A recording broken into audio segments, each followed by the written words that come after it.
utisci utakmice, što se tiče mene, da kažem, otvorena utakmica, mislim da smo malo opuštenije ušli u tu utakmicu zato što smo prvu dobili kod kuće sa malo većom razlikom i to se primetilo na početku i do samog kraja utakmice.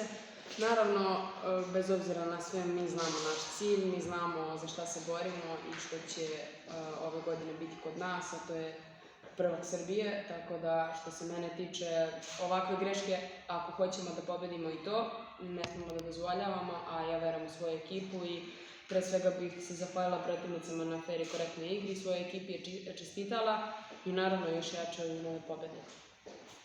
Hvala. Ja bih čestitala ekipi Bekamenta na fer i korektnoj igri, zaslužena pobeda. Mi smo dali sve od sebe, ali mislim da u ovom trenutku je prevladalo iskustvo.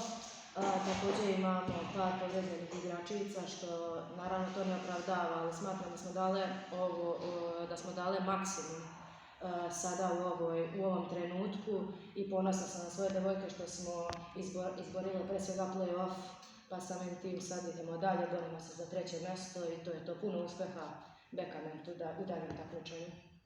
I pomoć treneru Bekamentu, a potom Nenad Tešić, trener medicinara.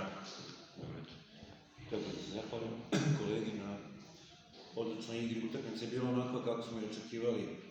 U pripremi utakmice smo govorili devojkama da je ovo mlada ekipa, dobra ekipa koja se neće predati, koja će igrati svih 60 minuta.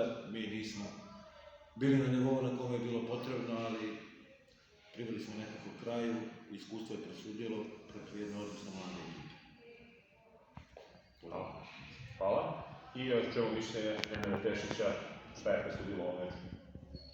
Dobro večer, čestitao bi ekipi Bekamenta na prelasku u finale i želim što bolji plasman, osvajanje šampionske titule.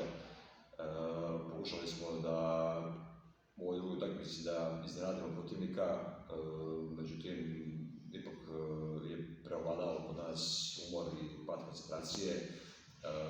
Malo pre što je moj igrač spomenuo, nedostatak igrača, nije opravdanje, ali dosta nam utisalo na klupu.